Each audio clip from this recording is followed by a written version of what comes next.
일단 제가 여러분이 다 아는 얘기부터 시작해서 좀 모르는 얘기까지 한번 진행을 해볼게요. 문제는 뭐 빈칸에 들어갈 말로 가장 적절한 것. 빈칸에 들어갈 말의 길이는 한 단어부터 긴 절까지 다양합니다. 빈칸을 아무데나 뚫지 않는다라는 얘기 들어보셨을 거예요. 그래도 대학 수학능력시험 국가에서 보는 시험인데 뭐 저기 구석에 가서 뚫어놓고 이런 게 아니라 주제 혹은 주제와 아주 밀접하게 연관을 맺고 있는 부분이 빈칸으로 출제가 됩니다. 자, 근데 일단 요 문제를 풀 때 가장 중요한 거는 빈칸을 먼저 읽는 거예요. 근데 빈칸을 읽어도 여러분은 거의 이때까지 열에 9은 아무 소용이 없었어. 시간만 더 걸려. 왜 그렇게 해요? 빈칸 읽은 거를 정리를 안 하셨기 때문에 나중에 빈칸 나오면 또 읽어야 돼. 그럴 거면 못하러 먼저 읽어요. 그럴 거면 나중에 읽는 게 낫죠. 우리는 확실하게 빈칸을 먼저 정리해서 내가 찾아야 되는 답이 뭔지를 의식하면서 읽을 거고요. 그리고 여기에 들어갈 답이 나왔다라고 생각하는 순간 선택지로 바로 이동하면서 좀 시간을 줄이는 연습까지 같이 좀 해보겠습니다. 자, 이제 우리 11강 2번 갈 거고요. 얘만 하나 정리하고 가겠습니다. 주어 자리에 ing 나와 있는 건 동명사 맞아요. 그래서 뭐라고 해석하시면 돼요? 것은. 근데 이제 제가 진짜 많이 받는 질문 중에 하나가 선생님, 맨 앞에 ing가 있단 말이에요. 근데 얘가 동명사인지 분사 구문인지 제가 어떻게 합니까? 아니, 뒤로 얼른 싹 보세요. 뒤에 주어가 있으면 얘가 주어일 수 없으니까 분사 구문. 주어에 대해 부연 설명하는 걸 거고 얼른 알아서 눈치 보고 이제 자기가 딱 포지션 정하는 거죠. 더 세네. 주어가 있네. 나는 그냥 얘 부연 설명이나 해야 되겠다. 근데 딱 봤더니 뒤에 주어가 없어요. 그냥 동사부터 나와 있습니다. 그러면 아싸, 내가 주어 해야지. 그래서 것은 이렇게 해석하시면 되는 겁니다. 여기서는 understanding, 이해하는 것은 이렇게 하시면 되겠죠. 자, 근데 뭘 이해합니까?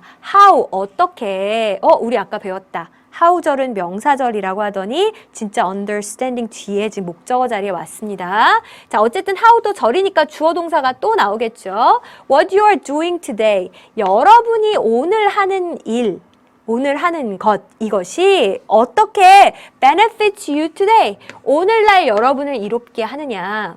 Not just somewhere down the road. 길 저 아래 어딘가가 아니라 이건 뭘 얘기하는 거예요? 저 미래, 그쵸? 저 먼 미래뿐만 아니라 오늘날의 여러분을 어떻게 이롭게 하는가 이것을 이해하는 것이 is a essential part. 아주 중요한 부분입니다. 이렇게 되는 거니까 이 문장을 이따가 제가 뒤에 가서 다시 한번 또 해드리겠습니다. 자, 일단은 앞에서부터 가보자고요.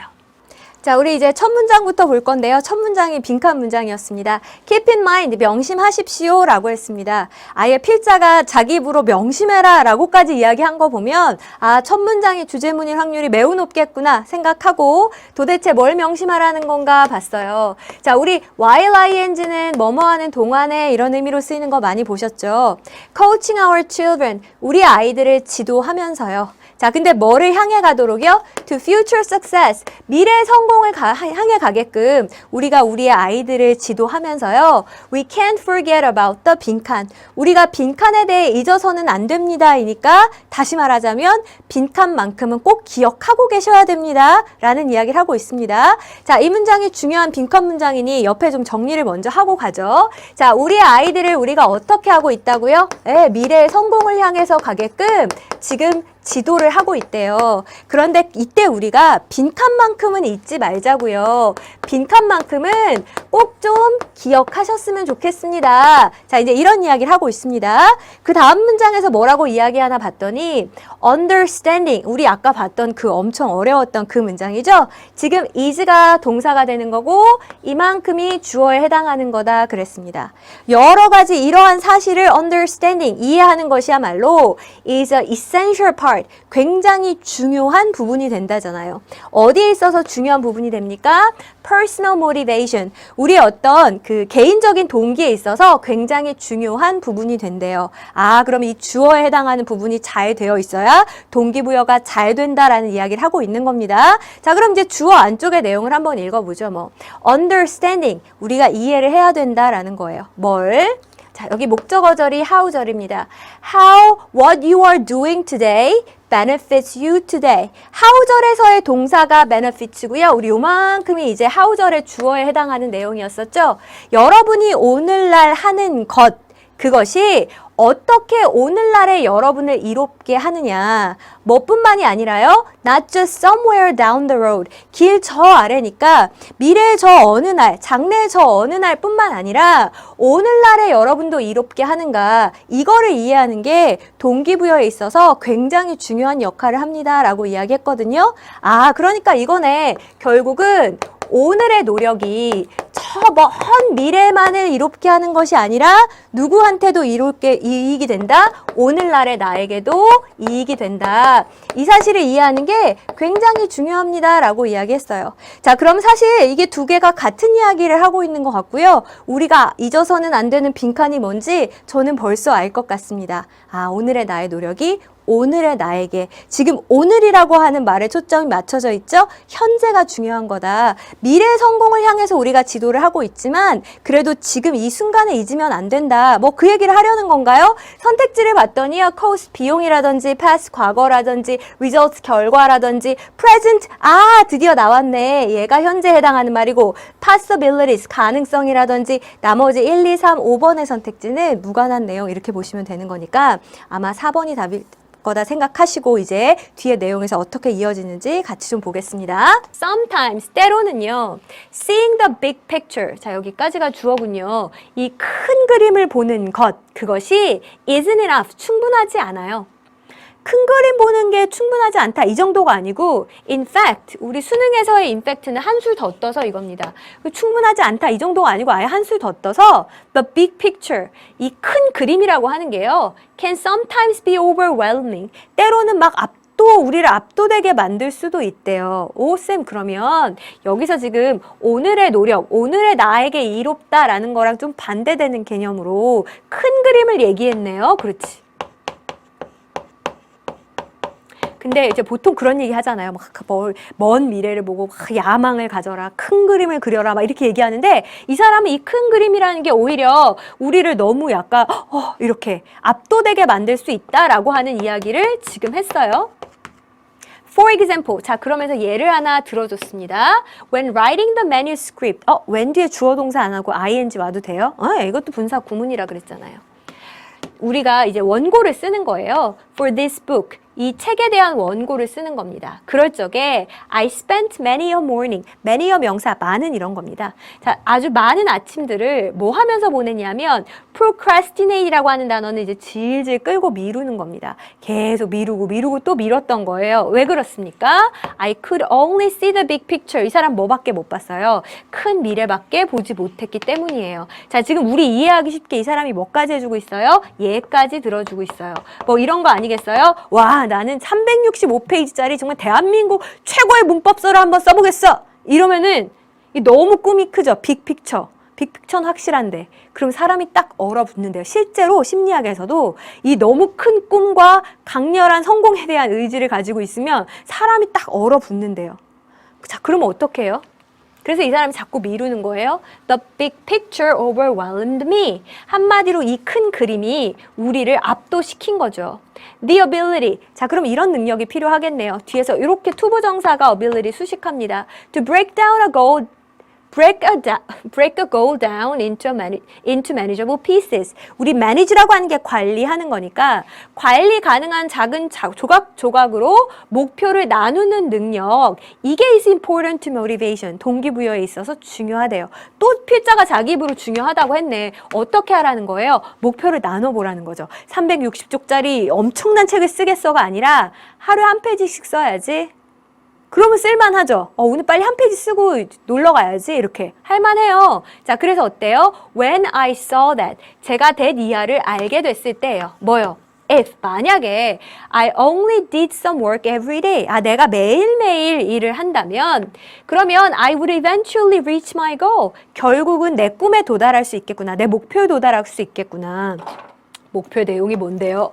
우리 전치사 of를 이렇게 그 등호로 바꾸는 거 봤어요. 이런 거 뭐 동격의 전치사다 이렇게 얘기했습니다. 내 목표가 뭐냐면 finishing an enormous project. 그 엄청난 프로젝트를 끝마치는 거거든요. 근데 마침내 이제 여기에 도달할 수 있게 된다. 내가 만약에 이 사실을 안다면 그러면 I was motivated to do a little bit every day. 그럼 어떻게 동기부여가 되겠습니까? 아, 내가 날마다 조금씩 할 수 있겠구나라고 그렇게 동기부여가 된다는 거예요. 괜찮습니까? 오케이. 그래서 지금 좀 구조가 복잡한데 이 if절 이거 빼고 생각하면 이렇게 되는 겁니다. 내가 that 이하라는 사실만 안다면 그러면 내가 동기부여가 충분히 될 겁니다. 자, 그 that 이하라는 사실은 바로 뭡니까? 매일 조금씩만 하면 목표를 이룰 수 있겠네 라고 하는 건 거죠. 자, 그러면서 이제 뭐라고 이야기를 해요? I began to enjoy the journey of writing when I saw how writing every day benefited me today. 쭉 나왔어요. 이거 아까 거의 똑같은 문장 앞에도 있었죠. 아, 자기가 그 글을 쓰는 여정을 즐기기 시작했대요. 언제 비로소 이 사람이 글을 쓰는 걸 즐기게 되었습니까? 언제 뭐 할 땐가요? I saw, 제가 알게 되고 보게 되었을 때요. 어떻게 대체 writing every day, 매일마다 글을 쓰는 것이 benefited me today, 오늘날의 나에게 이로움이 되는가? 뭐뿐만 아니라 not just at some time in the future, 그냥 미래의 어느 시점이 아니라 아, 이게 오늘날의 나에게도 도움이 되는구나 라고 하는 걸 깨달으니까 글쓰기가 즐거워지더래요. In that sense, 그런 의미에서 be careful, 조심하십시오. 뭘 조심하라는 겁니까? Using the big picture as motivation. 동기부여로서 큰 그림을 사용하는 거, 이거 좀 조심하세요. 라고 지금 이야기하는 내용의 글이었어요. 그래서 지금 반복이 좀 심하죠? 친절한 작가였어요. 자, 무슨 얘기하고 있습니까? 미래의 성공을 위해서 우리가 아이들을 지도할 때 현재를 잊으면 안 돼요. 그럼 어떻게 해요? 아, 오늘의 노력이 오늘의 나에게도 도움이 된다는 거. 그래서 목표를 관리 가능한 작은 조각으로 쪼개는 거. 이게 동기부여를 위한 이게 바로 뭐예요? 그렇죠? 미루지 않고 내가 목표를 잘 이룰 수 있게 동기부여하는 데 도움이 된다 그랬고요. 동기부여를 위해서 큰 그림을 사용하는 것엔 좀 주의를 할 필요가 있습니다. 라는 내용이었습니다. 자, 반복이 심한데 문장의 개수가 많아서 무관한 문장 찾기 내겐 좀 힘들 것 같고요. 빈칸 옮겨서 이 부분 어떨까요?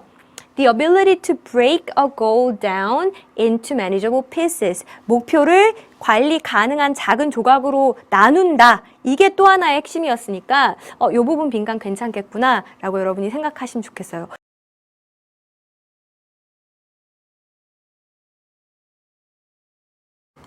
자, 이제 넘어가서 우리 세 번째 질문 볼 거고요.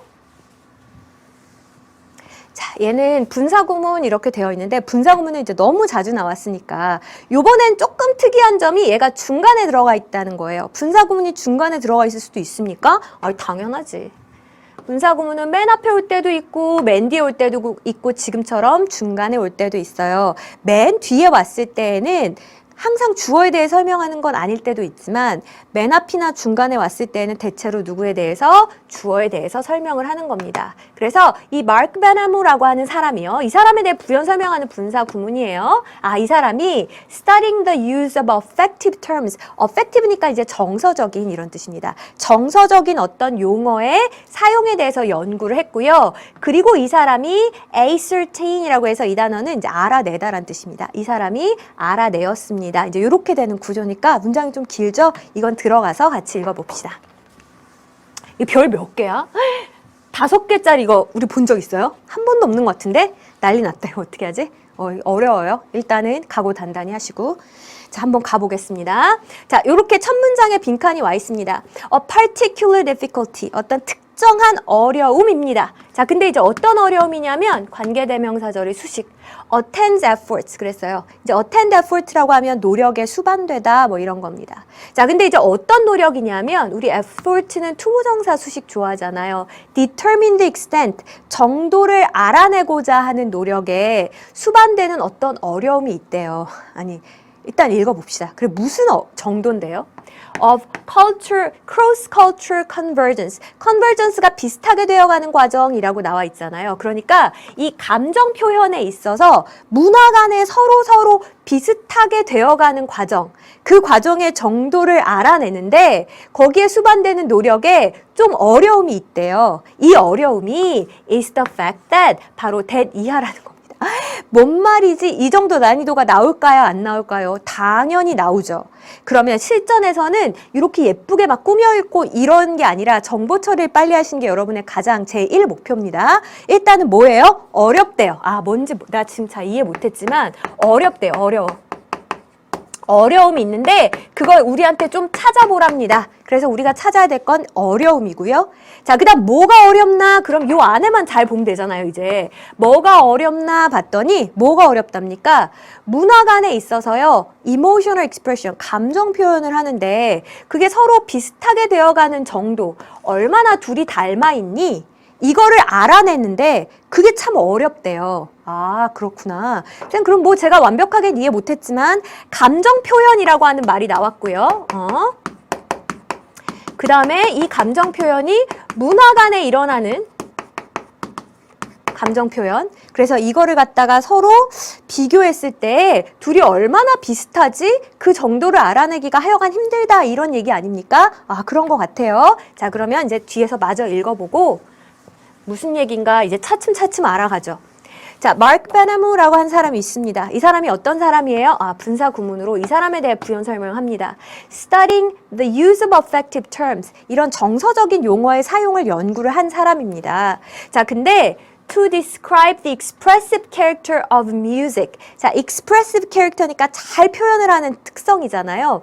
이 음악의 어떤 표현적인 특성을 갖다가 나타내주는, 즉 다시 말해 이 음악을 들으니까 슬퍼, 이 음악을 들으니까 기뻐, 이런 거를 나타내주는 어떤 정서적인 언어, 이 언어의 사용을 연구한 사람이고요. 자, 근데 이때 대상은 누구였어요? Among Western and Javanese subjects. 이 서양 사람들과 그리고 이 자바 사람들, 이 사람들의 이때 subject는 뭐예요? 피실험자죠. 이 피실험자들을 대상으로 이 사람이 연구를 했다는 거예요. 자, 근데 이 사람이 ascertained that, 알아낸 사실이 있답니다. 자, 그게 뭡니까?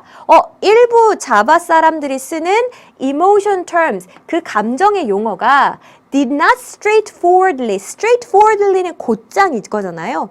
곧장 correspond to Western categories. 이 서양의 어떤 범주랑 correspond to는 이렇게 일치하는 거죠. 상응하는 거. 일치하고 상응하지가 않더라 라는 사실을 알아냈대요.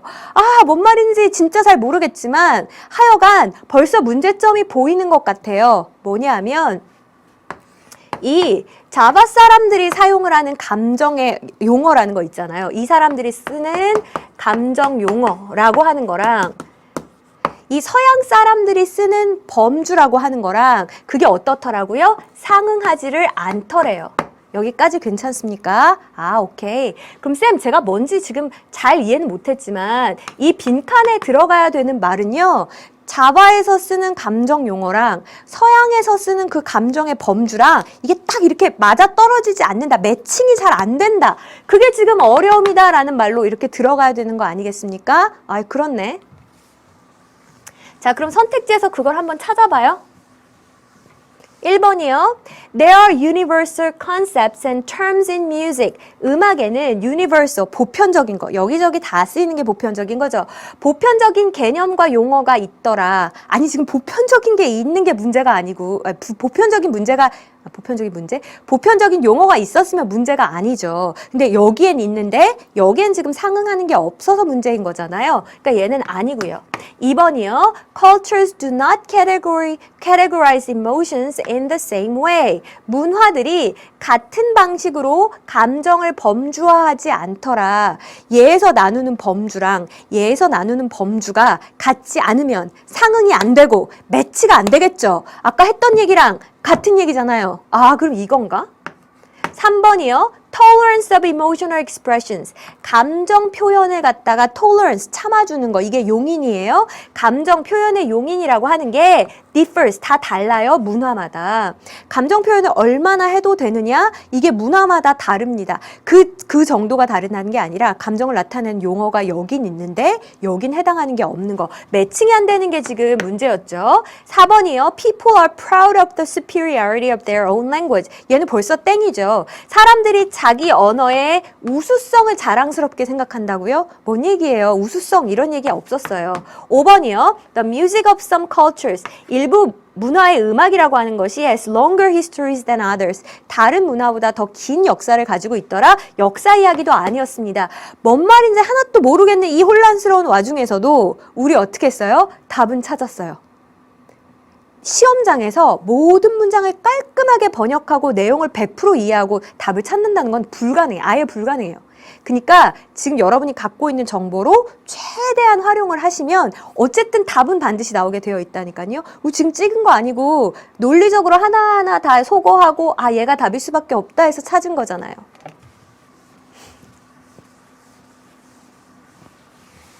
자, 그러면 제가 여러분의 이해를 돕기 위해서 이제 한 가지만 예를 들어볼게요. 자바 사람들에게 음악을 들려주고 아, 이 음악을 나타내는 표현을 한번 해보세요 라고 이야기를 한 겁니다. 아까 여기 뭐라고 표현이 되어 있었어요? 그쵸? 그 음악의 표현적인 특성을 잘 묘사해주는 정서적인 단어를 사용해보세요 라고 이야기한 거잖아요. 그랬더니 이 사람이 딱 듣고 나서 아, 한이 서려 있습니다 이렇게 얘기한 거예요. 괜찮습니까? 근데 사실 이게 한이라고 하는 게요. 이게 서구에는 그 개념이 딱 떨어지는 게 없는 거죠. 사실은 한이라고 하는 건 어떤 거예요? 막 슬프기도 하고 서럽기도 하고 분하기도 하면서 막 이런 복합적인 감정을 이제 한 이렇게 이야기하는 건데 이게 서구에는 개념이 없더라는 겁니다. 그래서 여기는 지금 딱 떨어지는 범주가 없더라. 이렇게 한 내용까지는 여러분이 아마 이해를 하셨을 거예요. 자, 그럼 이게 뭐가 문제가 되는가 좀 더 읽어볼게요. This raises some doubts. 자, 이것이 어떤 의문을 제기를 하더래요. Raise a doubt라고 하면 의문을 제기하다 이런 겁니다. 의구심을 자아내더래요. 자, 뭐에 대해서요? How much we can trust studies. 대체 우리가 이 연구를 얼마나 신뢰할 수 있을까? 여기에 대해서 우리의 의구심을 자아내더라는 겁니다. 자, 근데 이 연구라는 건 어떤 연구예요? 관계사절이 마저 설명을 해줍니다. purport라고 하는 단어는 하단에 이제 뭐뭐라고 보이다 이거니까 to compare cultures. 문화를 비교하는 걸로 보이는 이 연구를 얼마나 신뢰할 수 있을까? 이런 어떤 의구심을 불러일으키더래요. 아니 그렇잖아요. 비교를 하는데 여기에는 있는 개념이 여기에는 없어요. 이 1대1로 매칭이 잘 돼야 딱딱딱 비교가 되는데 그러니까 이거 믿을 수 있겠어? 라고 하는 의구심을 불러일으키더래요. 조금 더 자세히 얘기해 볼게요. Presumably, we can assume that. Presumably, 아마도 이런 뜻입니다. 아마도 우리가 다음과 같이 가정을 할 수 있을 거예요. When Japanese subjects, 이 자바인 그 피실험자들이요. Report expressiveness in music. 리포트가 이제 보고하고 말을 하는 거니까 어떤 음악에서의 감정 표현을 이야기를 하는데 분사구문으로 뭐 해서 이렇게 해석하시면 되겠네요. Using words. 이런 단어를 써서 표현을 했다는 거예요. 어떤 단어인데? 수식도 정말 뒤에서 또 이렇게 해주고 있습니다. English speaking subjects. 영어를 말하는 피실험자들은 have no term. 용어를 가지고 있지 않은. 쌤, 근데 엄청 문장은 복잡했는데요. 읽고 보니까 아까 했던 거랑 똑같은 내용인데요. 그치? 영어를 말하는 사람들이 서구인들이죠. 서구인 피실험자들에게는 용어가 없는 단어를 사용을 해서 그 음악의 어떤 표현적인 특성을 이 사람들이 이야기를 하더라는 거예요. 여기까지 괜찮습니까? 오, 그래, 이거 서양에는 없는 단어였잖아요. 이걸 썼다고요. 자, 그렇게 했을 적에 the two groups of subjects, 이 두 집단의 피실험자들은요, are not recognizing the same expressive content. 어때요? 두 개의 동일한 감정 표현적인 어떤 내용을 recognize, 그러니까 인식하고 있는 게 아니라는 겁니다. 아니 그쵸, 자바 사람들이 지금 느끼고 있는 건 한이고요. 서양 사람들이 느끼고 있는 건 슬픔이에요. 그럼 이거 두 개가 같은 게 아니잖아요. 여기까지 됐어요? 그렇지. 이게 문장은 복잡했지만 앞에서 했던 그 얘기였구나. 자, but more generally. 자, 근데 보다 일반적으로 봤을 때 we should be alert. 우리가 alert니까 딱 이렇게 깨어 있는 거거든요. 경계해야 된다, 조심해야 된다라는 겁니다. 자, 뭘요? To the possibility. 다음과 같은 가능성에 대해서 우리가 경계를 해야 된다는 거예요. 어떤 가능성이지? 앞에 얘 내용을 받고 있는 동격절입니다. Imperfect translations. 그 불완전한 번역이라고 하는 게 우리로 하여금 to imagine greater agreement. 더 큰 일치가 있다라고 상상, 착각 착각을 하게끔 이끄는 거. 근데 뭐에 대해서요? About musical expression. 음악적 표현에 대해서 더 큰 일치가 있다라고 우리가 그렇게 착각하게끔 만든다라는 그 가능성에 항상 주의를 해야 되는. 이게 뭔 말이지? 자, 보세요. 한이라고 했어요. 근데 이거를 이제 번역을 해야 이 두 개를 비교를 해볼 거 아닙니까? 그래서 이제 번역을 하라 그랬어. 그랬더니 영어에서 한에 제일 가까운 거는 오케이, 슬픔, sadness입니다. 그래서 이거를 슬픔이라고 번역을 했어요. 자, 그 다음에 이제 서양 사람들한테 이 음악 들으니까 어떤 게 느껴져요? 아, 슬픔이 느껴집니다. 라고 이야기를 하더래요. 그럼 잘 보세요. 원래 한과 슬픔은 같은 감정이 아니죠. 한은 아까 훨씬 더 복합적인 거였잖아요. 슬픔과 분함과 억울함과 막 이런 게 다 섞여 있는 거라니까요. 분노와 이런 게. 같은 게 아니에요. 근데 번역을 어떻게 해버렸어요? 해당하는 단어가 없으니까 그냥 슬픔이라고 해버린 거예요. 그러면 나중에 연구를 놓고 봤을 때 자바 사람들도 슬프다고 얘기했고 서양 사람들도 슬프다고 얘기했다.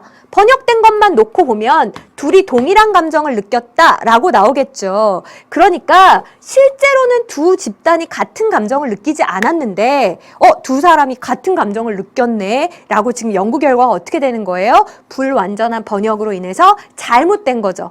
여기까지 괜찮아요? 머리가 터져버릴 것 같아. 아니야, 딱 이거 3번 읽고 새밤 자고 다시 읽고 보시면 여러분 좀 이해가 될 겁니다. 다시 한번 제가 앞부분만 해드릴게요. 자, 그러니까 우리가 be alert to the possibility, 다음과 같은 가능성에 항상 경계해야 된다는 겁니다. 자, 어떤 가능성이요? 이 불완전한 번역이라고 하는 것이 우리로 하여금 그 음악 표현에 대해서 더 많은 일치가 있었다라고 착각하게 만드는 거, 이 가능성에 우리가 조심을 해야 되는 겁니다. 라고 이야기하고 있는 거고요. 자, 그럼 여기서 더 많은 일치가 있다라고 했을 때 비교 대상은 뭐겠어요? 이런 경우보다 이렇게 되는 거죠. 근데 이 비교 대상에 해당하는 부분도 또 어려워요. 우리 이런 거 많이 보지 않았어요? if, 과거 동사, would, 원형. 이거 어떨 때 쓰는 겁니까? 만일 뭐뭐 한다면 뭐뭐 할 텐데. 실제로는 안 그런데 반대로 가정할 때 쓰는 가정법이죠. 자, 그럼 제가 한번 반대로 상상을 해볼게요. If we had a more nuanced sense. 자, 요 단어 하단에 나와 있어요. 차이가 미묘한. 우리가 보다 더 차이가 미묘한 그러한 감각을 가지고 있다면, 근데 뭐에 대해서요? The way the terms are used in the respective languages. respective가 각각의 이런 뜻이거든요. 이 각각의 단어, 여기서는 이제 자바어와 그 서양의 언어, 영어겠죠. 이 두 언어에서 용어가 사용되는 그 방식에 대해서 우리가 조금 더 그 차이가 미묘한 이런 것들까지 다 인식을 할 수 있었다면 우리가 알게 되었을 것보다, 그럼 우리가 조금 더 미묘하게 인식을 한다는 건 뭡니까? 한이라고 하는 게 슬픔, 억울함, 분노, 슬픔이 뒤섞인 감정이야 라고 만약에 그렇게 제대로 미묘한 뉘앙스를 이해했더라면, 그러면 우리는 이게 똑같지 않다라는 걸 알았을 거 아닙니까? 이때 우리가 알게 되는 것보다 이렇게 번역을 그냥 뭉뚱그려서 해놓다 보니 더 많은 일치가 존재하는구나 라고 이렇게 잘못 착각하게 되더라 라고 하는 내용이었다고요. 엄청 어렵다, 그쵸? 고생하셨어요.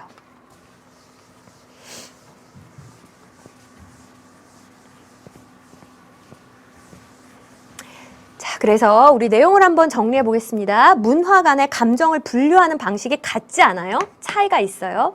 자, 그러면 얘네들이 얼마나 비슷할까? 이걸 이제 우리가 조사해서 알아내고 싶은데 그게 쉽지가 않아. 왜 쉽지가 않을까요? 범주 자체가 달라요. 그래서 이 언어에는 있는 자바어에는 있는 표현인데 서양 언어에는 거기에 해당되는 범주가 없을 수도 있다는 이야기입니다. 자, 그러다 보니까 이 문화 비교 연구에 있어서 신뢰도가 뚝 떨어지더래요. 차이에 대해서 제대로 이해를 못하고 그냥 번역을 불완전하게 하는 거죠. 그냥 대충 비슷한 단어 갖다가 번역을 한 거예요. 그러면 저 사람들이 표현한 것도 sadness, 이 사람들이 표현한 것도 sadness, 똑같네, 이런 식으로 실제보다 일치가 더 많다라고 오해하기 쉽지 않겠느냐라고 하는 내용의 글이었고, 자, 빈칸 옮겨서 출제하자면 이 부분 괜찮습니다. 결국은 곧장 상응하는 범주가 없었던 거죠. 그래서 그래서 이 부분도 한번 생각을 해보시고 순서 문제로 참 괜찮아요. 일단 이 사람이 연구를 한번 해봤다. 그 감정 표현하는 용어, 음악을 들려주고 나서 이걸 써봐라 이렇게 하는 부분이 이제 A 단락이 되겠고, 자, 그 다음에 근데 해봤더니 이게 일치하지가 않더라 정확하게. 그 얘기가 A 단락 뒤에 나오고요. 이것 때문에 우리가 문화간 비교 연구의 신뢰도에 대해서 의심을 갖게 되었다라고 하는 부분이 B 단락. 그러니까 어떻게 돼야 된다? 실제 존재하는 것보다 이 번역을 잘못해서 더 비슷한 점이 많은 걸로 우리가 착각할 수 있으니까 거기를 조심해야 된다라고 이야기하는 부분이 C 단락. 그래서 A, B, C 글의 순서 여러분이 꼭 한번 봐두셨으면 좋겠습니다. 됐어요? 이게 이렇게 어려운 글을 만나잖아요. 그러면 이제 빨리 제가 막 예를 들어서 설명을 하고 해석을 해주는 걸 보고 아 저렇구나 하고 내용을 이해하면 그거는 사실 크게 효과가 없어요. 왜냐하면 똑같은 내용을 내지 않는 이상. 그래서 여러분이 최대한 한번 여러분의 논리로 이해하려고 노력을 하시고 아, 저 선생님은 저걸 저렇게 풀어 나가서 문제를 푸는구나. 그 논리를 자꾸 맞춰보려고 해야지 그 내용을 빨리. 그래서 제가 생각했을 때는 뭐 어떤 다른 교재든 강의든 너무 초반에 예를 들어서 여러분의 그냥 이해를 먼저 잡고 영어에 의존하는 게 아니라 내용에 의존해서 문제를 푸는 거 이거 영어 공부가 아니거든요. 그쵸? 여러분 일단 고민하는 시간이 제일 중요하다는 거예요. 고민하는 시간이.